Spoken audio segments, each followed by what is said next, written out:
Hey, one team might have the blueprint correctly to land Ben Johnson.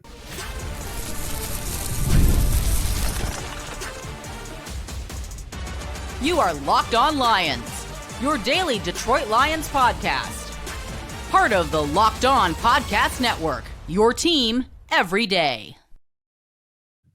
Rick Ross said it once, every day I'm hustling. What's happening, everybody? Matt Derry with you. It is Locked On Lions on the Locked On Podcast Network, your team every day on a Thursday, January 9th into Friday, January 10th. Thanks for making us your first listen, checking us out wherever you get your podcast. Thank you. And a shout out to our everydayers that are out there that watch and listen to the podcast daily here. I know many of you want to be our call of the day. There's just one today that was risen above the rest. You can be our call today at speakpipe.com/Derry podcast page. We got a call the day for you. Also, special guest, big guest today from the Ross Tucker Football Podcast, from CBS, from Westwood One. He's everywhere. Fills in on the Dan Patrick Show. Ross Tucker, former NFL offensive lineman, and our buddy is going to join us momentarily here on the program. Locked On Lions today, brought to you by PrizePicks. Go to prizepicks.com/LockedOnNFL. Use the code all lowercase LockedOnNFL to win $50 instantly when you play $5. News and notes, some things to go over before we get to Ross Tucker and our call of the day. First and foremost, the Las Vegas Raiders, I think, are putting together a plan to go after Ben Johnson. They're going to interview Ben Johnson tomorrow, the Lions offensive coordinator for the head coaching job. But what the Raiders did today is probably the smart move in preparing for Ben Johnson, in the sense that they're going to be able to talk to Ben tomorrow and say, hey, by the way, do you have a general manager or somebody you'd like to work with? Because today, Vegas fired their GM, Tom Telesco, after one season. Tom Brady, of course, has a little bit more of a hand now in things with the Raiders as part owner, and he and Mark Davis whacked Telesco today. Now, Tom Telesco did a pretty good job this year with the draft with the Raiders, because look at Brock Bowers. That guy had over 100 catches, over 1,000 yards receiving, and was clearly the best tight end in football all year long. The problem is Tom Brady now is in there. I think he's going to have a more active role. I think he's going to bolt Fox after this year. And of course, Tom Brady and Mark Davis, the owner, are going to want to talk to the best candidates, but give the best candidates a little say in who they're going to be working with. If Ben Johnson talks to the Bears, and I've said this before, he's going to want to know, is Kevin Warren my boss? Is Ryan Poles my boss? What are we doing here? Right? When Ben Johnson talks to Jacksonville, is his boss going to be fired in the middle of the season when they're 4-7? Trent Baalke? With the Raiders, Ben Johnson could say, hey, listen, I got a buddy up in Washington named Lance Newmark, who I used to work with in Detroit. He'd love to be your general manager. I work with Ray Agnew. Know who that is? Let me bring Ray with me. Package deal. I think it was very smart of the Raiders today, even though it's probably not fair to Telesco. Did a decent job. But the Raiders did, in fact, fire their GM today. And I think, look, I'm not going to sit here and tell you you want Ben Johnson leaving Detroit, or Aaron Glenn, or any of these guys. And I got more names today of Lions assistants interviewing for other jobs. But I think the Raiders did the right thing if they want to land a head coach who wants to put his furniture in his house, or even pick out some of the groceries before they cook, like Bill Parcells used to say. Also today, Aaron Glenn, Lions defensive coordinator, interviewed with the New York Football Jets, where he played multiple seasons, was a Pro Bowler with the Jets as a cornerback.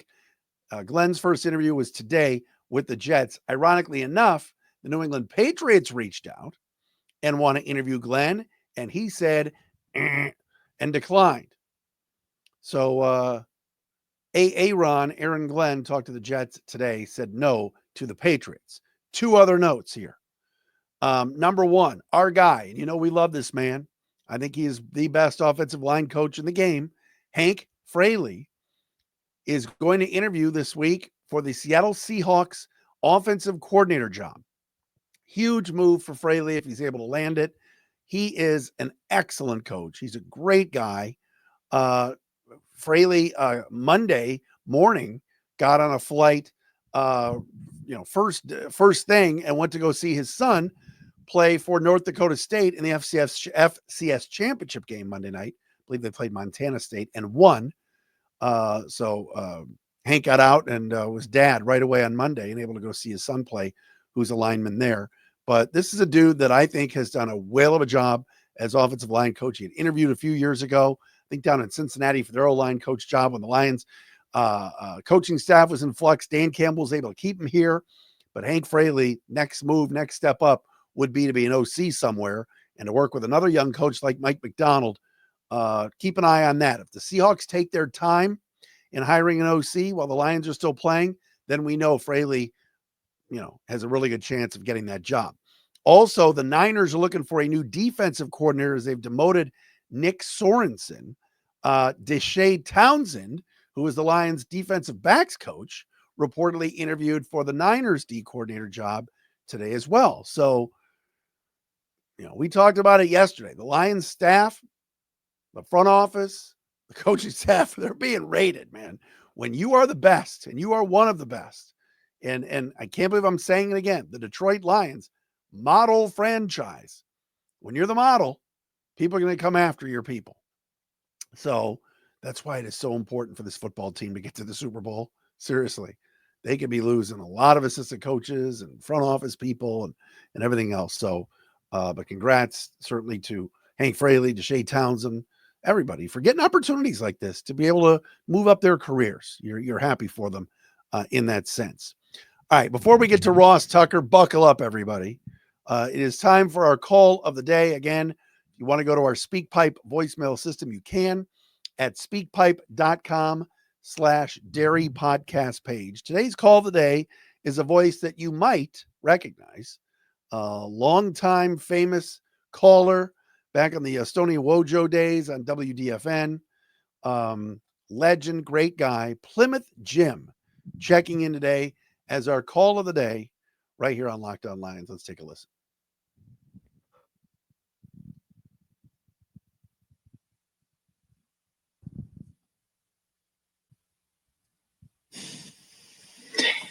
Matt, my name is Jim, from Plymouth. I'm an everydayer. You might even know me as a friend of caller Frank. Yes. Who might have called today, but I've been told he was in Atlanta for an affair. My call of the day here on the D's Pipe is a comment, really, an observation. And that observation is that as of today, January 9th, Detroit teams, all of them, are currently undefeated for 2 weeks. 13 straight wins for the home teams. Hey now, indeed. Your resurgent Detroit Red Wings have not lost since December 27th, a 5-game.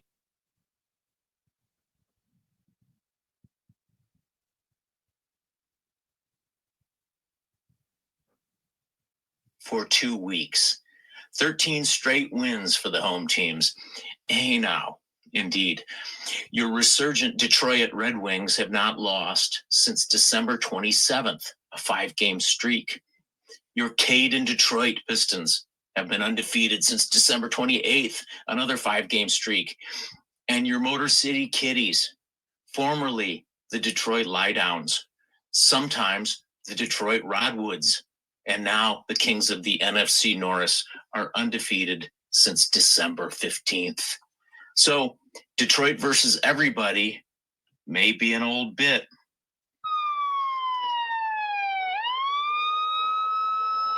But currently, everybody is taking an L. It's a good day to be in Detroit. Keep up the great show, my brother, and I thank you. There's really no words, ladies and gentlemen. Plymouth Jim brought out the old bit siren. Shades of the DFN heyday, late 90s, early 2000s. That is fantastic. Fantastic stuff. And I thank you, podcast. Look it up wherever you get your podcasts. And I thank you, Plymouth Jim. His podcast, interviewing some greats in music, is a really good listen. he is something else, man. I don't know what to say. There's nothing really to say. Yes, we're on a roll. And the Pistons play tonight against the Golden State Warriors.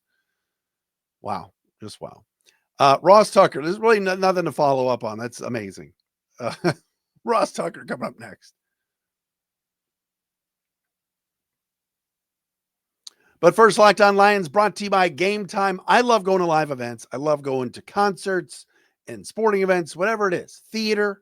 One of my favorite memories was attending a concert last year. I talked about this. I took my daughter to see SZA down at Little Caesars Arena, and we just had the best time.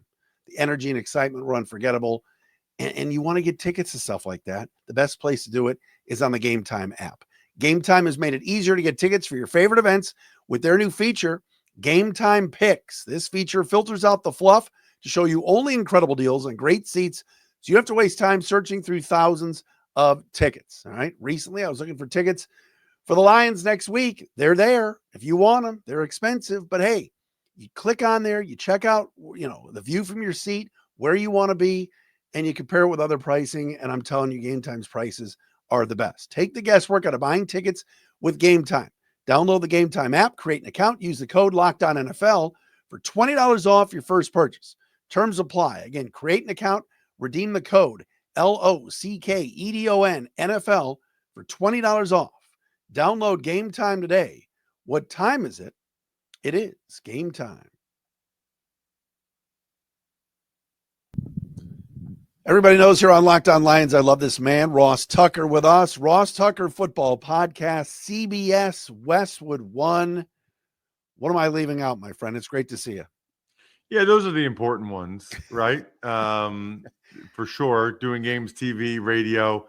I mean, what everybody should do is follow me on social media at Ross Tucker NFL. That way you always know what games I'm doing. But also, I got my own podcast network, which you guys should certainly check out. Ross Tucker Football Podcast. Had an interview with Alex Anzalone a few weeks ago while he was right in the middle of his rehab. And then if you're into betting, I got the Even Money Betting Podcast. If you like fantasy and prop bet, it's called Fantasy Feast. If you like college football and betting on college football or the NFL Draft, it's called the College Draft Podcast. So, again, if you follow me at Ross Tucker NFL, eventually I'll repost all of those, and you'll be able to check them out. Happy New Year, my friends. Great to see you. Hopefully we're going to see you soon at Ford Field. You and I will do another edition of Tuck Spreads. I'll just hold the phone, but we got to get to Detroit. What a run for this Lions team, huh? That would be incredible. I love Ford Field. I love Detroit for various reasons, including there's direct flights from Harrisburg, where I live, to Detroit, which is very nice. Plus, if I'm doing sideline for one of the championship games, that is indoors, which I appreciate very much when I'm doing sideline duties. Man, I'm just so excited for Lions fans and that they got that win and that the road to the Super Bowl goes through Detroit. I felt like getting that bye and getting the number one seed was critical. I did not envision them being able to go on the road and win 3 straight road playoff games. I think that would be a tall task for anyone, quite frankly.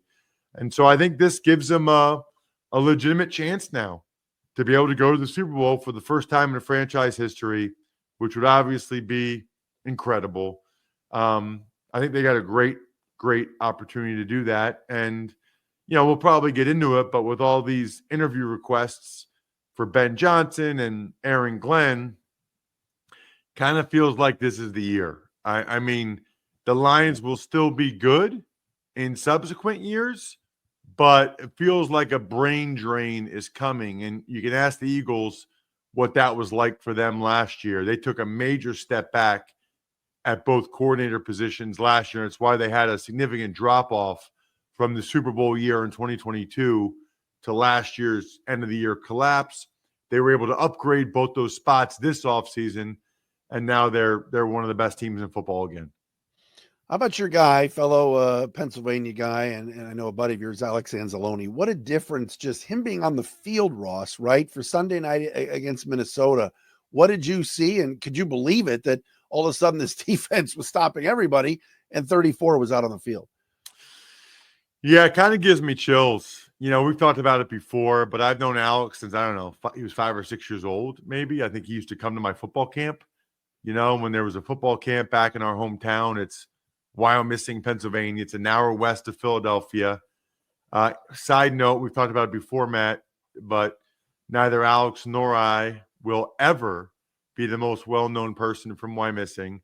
Even if Alex is all pro the next 10 years and the Lions win the Super Bowl 10 years in a row, he's not going to beat out a young lady named Taylor Swift. That's just not going to happen. Right. Although, interestingly, Alex is she's 35. How old is that? He's probably a good 6 years younger than her. Yeah. So they probably didn't have much of an overlap. But, I mean, they were never in the same school together because at our school, it's K through 4, and then it's 5th and 6th. But at any rate, so proud of him.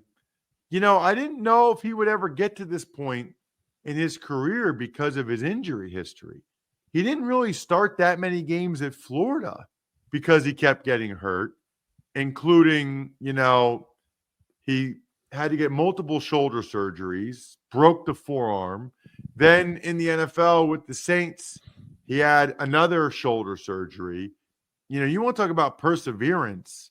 For him to still be playing and to be playing at this high of a level is super impressive. And he made a big difference. I mean, they had an awesome plan for the Vikings, which was like, hey, we're going to match up on them man to man, and we're going to be aggressive.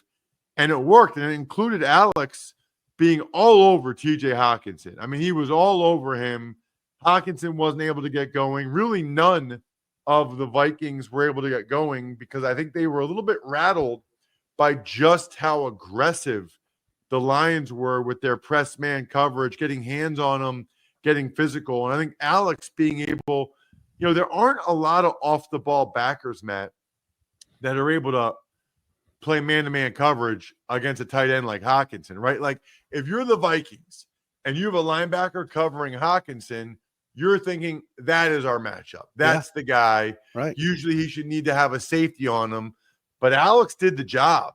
And so then that enables them to put their safety on other guys. I mean, it was a real key that Alex was able to play, that Alex was able to cover Hawkinson man-to-man the way he did.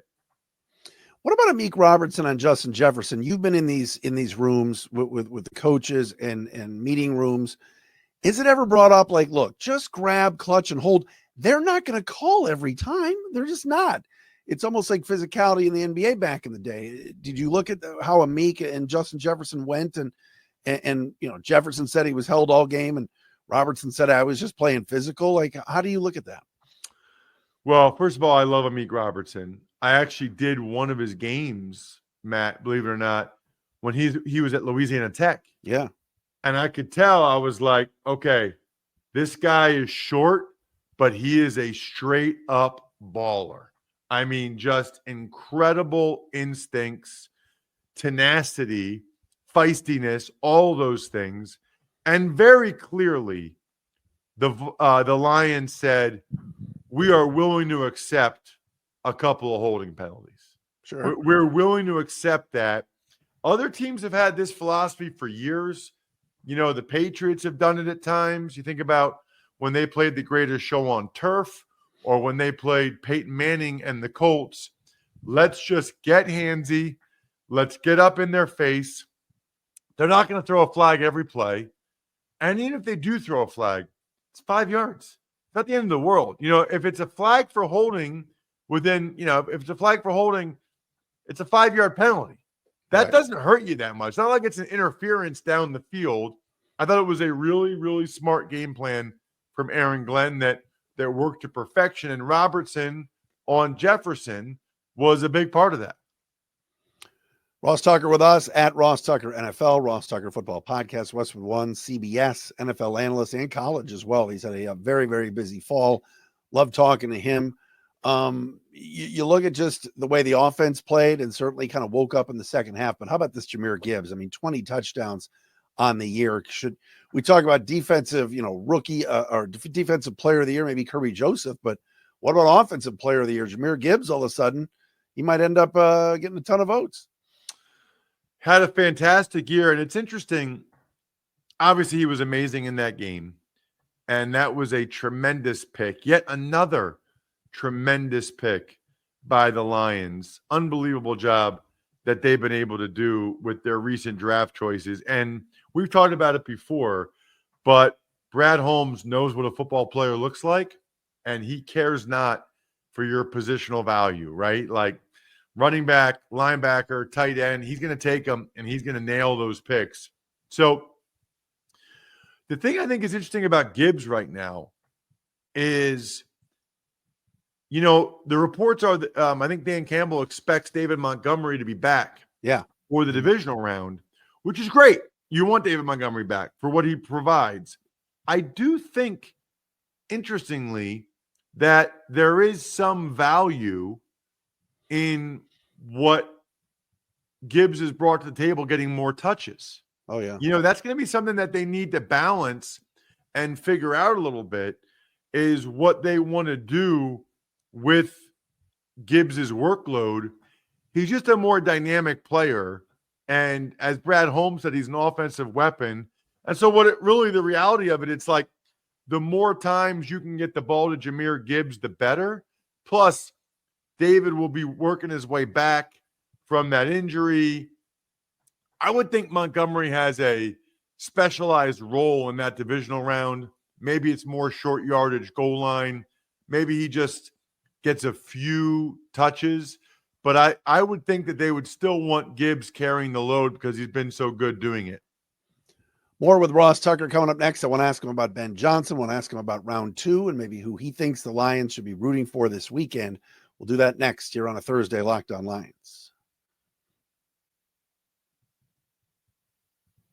Locked On Lions today brought to you by our friends at FanDuel. From big upsets to game-winning drives, the NFL playoffs are always better with FanDuel, because right now new customers can bet $5 and get $200 in bonus bets guaranteed.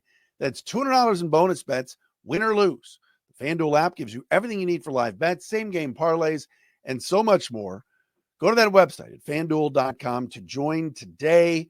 Pistons playing tonight. Pistons played last night. Wings, everything else. You want to bet on all these games. We might have a bunch of playoff teams in this town. Get in on the action at FanDuel. You get started with $200 in bonus bets. That's FanDuel.com. Make this playoff season unforgettable with FanDuel, the official sportsbook partner of the NFL. The great Ross Tucker with us, Westwood One, CBS, Ross Tucker Football Podcast as well. Busy weekend, by the way, for you. You got a couple of games. You're on the move. Yeah, man. I live in central Pennsylvania, kind of like the Harrisburg, Hershey area, for those that might be familiar. Probably not a lot of you, but whatever. And so I got a doubleheader without having to get on a plane or stay in a hotel room. I'll just drive down to Baltimore Saturday afternoon. I'm on the sideline. Ryan Radke and Mike Golick will be in the booth. I'm on the sideline for the Steelers and the Ravens. So that'll be fun. Do that game. Drive up, come back home, and then I will maybe even go to church Sunday morning with my family, and then drive Sunday to Philly. I'm in the booth with Tom McCarthy for Westwood One, again, national radio for the Packers and the Eagles. So quite the doubleheader weekend. Worked out very, very well for me. Really looking forward to it. 2 Philly legends, you and Tom McCarthy. I love that. There you go. I love that. He's great on the Phillies games. I watch all those games, and I'm a huge baseball guy. He's great. He does a really good job. And Ryan Radke, by the way, that voice is unbelievable. Isn't he so good? So good. So good. All right. So who are the Lions? Who do you think the Lions should be rooting for this weekend? Obviously they'd have to see Green Bay twice or 3 times if the Packers somehow upset your Eagles or Minnesota. Like how do you kind of look at this weekend and what the Lions should be thinking? Well, that's interesting because I think I would rather play anybody in the next round if you are the Lions, probably other than the Packers. Mm-hmm. Because the Packers were right there with them, especially in that last game. But that would also mean that the Packers beat the Eagles. Right. That would be good. That's like I think I would be willing to take that. I'd be willing to take the Packers beating the Eagles if it knocked the Eagles out, because the Eagles are probably the second best team in the NFC, team with the second best chance, to go to the Super Bowl, to be able to beat the Lions. I mean, I think they're clearly that. So I think if you're the Lions, that's probably what you're rooting for, is the Packers to knock off the Eagles. If that doesn't happen, though, I don't know. I mean, I don't think there's that much of a difference between the teams 4 through 6 to me. Rams have a little bit more playoff pedigree. Yeah. The Vikings, it's like you just played them. The Commanders, that would mean that the Commanders beat the Bucs, and that would mean that the Commanders have some momentum. They got a young quarterback, but I cannot see the Commanders going in there and winning in Detroit. So I think you'd probably most want to play the Commanders because the Vikings are a better team and the Rams have Stafford in the playoff pedigree. Like there's a scenario, unlikely, but there's a scenario where Jordan Love and the Packers or Matthew Stafford and the Rams or Sam Darnold and the Vikings go into Ford Field and win. I just don't envision that with Jaden Daniels and the Commanders. Not yet. All right, so Chris Spielman's going to interview with the Jets for the GM job. Aaron Glenn's interviewing everywhere. Ben Johnson's interviewing everywhere. Obviously, all of that. I mean, Lion fans, they're like you said, they're almost like they know they're getting rated to an extent. If you're Ben Johnson, though, Ross, I'm interested. You look at these jobs. I think the Bears, and I've said this on the show, I think the Bears are a mess. So who's Ben Johnson's boss going to be? Is it going to be Kevin Warren? Is it going to be Ryan Poles? What about New England? If you're thinking Ben Johnson, what do you think he's thinking about what these jobs look like? And is he going to wait maybe and see if a Dallas opens, or what if Buffalo gags in the first round? He can coach Josh Allen. How do you view what Ben Johnson's going through right now? Well, because you can't interview guys that are still in the playoffs unless they have the bye until the divisional round, he does have a little bit of time after the initial interview to kind of let the smoke clear before he would more or less make a decision. So I think that is a positive for him, for sure. And then, I can't see him going somewhere without feeling really good about the quarterback. I just don't. So how does he feel about Trevor Lawrence? How does he feel about Trent Baalke, the GM down there in Jacksonville? Yeah. How does he feel about Caleb Williams? How does he feel about Ryan Poles, the GM in Chicago? How does he feel about Drake May?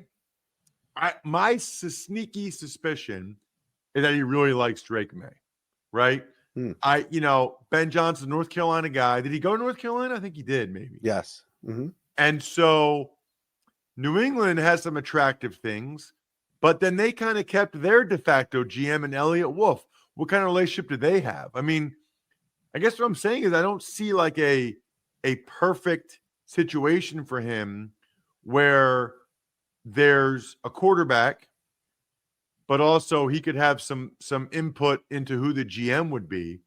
If I were him, I think that's what I'd be pushing for with the Patriots. And I can't imagine Mike Vrabel going to the Patriots and Elliott Wolf still having final say over personnel. I think while Kraft doesn't want that same Belichick model again, I don't know how Vrabel. I don't know that Vrabel would go in there and be totally fine with Elliott Wolf buying all the groceries. That's something that the Patriots are going to have to really figure out. Same with Ben Johnson for that matter, because he's already been pretty picky the last couple years, waiting to try to get the perfect spot. I don't know if there is a perfect spot for him. You do the Eagles preseason games, you live up there. What if this weekend Sirianni, it just gets ugly? Green Bay goes in there and mauls him. Sirianni's got some stupidity on the sidelines or some, whatever, the comedy show returns. Is there a chance Howie pulls the trigger? And then that would obviously be a pretty good opening. That's a very good roster. Yeah, I mean, it's still probably the best roster in the league overall. I think I wouldn't say it's 0%. Okay. I think it's unlikely. They've won 14 games. Yeah. They have a really good team. I don't think that the Eagles, I think they're smart enough that they wouldn't make a decision based on one game. That's too small of a sample size. I don't envision them doing that. He's very well liked. I think he has the highest winning percentage of any active NFL head coach. Think about that. Nick Sirianni. And, he's won 14 games in 2 years. And you can't say, well, he can't get there. I mean, he got them to a Super Bowl a couple of years ago. He's made the playoffs all 4 years. They would have to be extremely confident that there's a candidate that would definitely get them over the hump to move on from Sirianni. That would surprise me. All right, Valentine's Day is coming up. It's like almost a month away. Ross, deliver the goods, man. My listeners are waiting for this. Well, first of all, you have great listeners, and doesn't surprise me because Lions fans are unbelievable, and I'm so happy for you guys, and I truly will be ecstatic if the Lions make the Super Bowl for a lot of reasons. You are the type of people that are smart enough to realize you don't want to wait until the last minute for Valentine's Day. You don't want to do that. Go to myfrontpagestory.com. It will be the best gift you ever give her. She will absolutely adore it. You talk to a writer for 10, 15 minutes, or you can fill out a quick email. I think it's 5 or 6 questions. They'll write an incredible story about how amazing she is.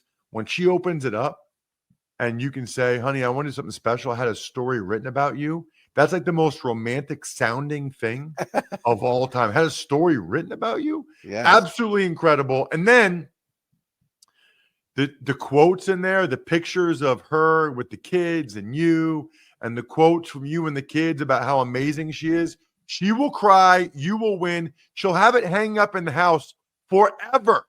myfrontpagestory.com, myfrontpagestory.com. Trust me. The king of football, the king of press box foods, and now the king of romance, Ross Tucker. Great to see you, brother. Sounds great. Thanks so much for having me, Matt. Hopefully we can do this again Super Bowl week. We will do that. Ross Tucker with us, folks. Check him out at Ross Tucker NFL. It's been a Thursday. Locked On Lions.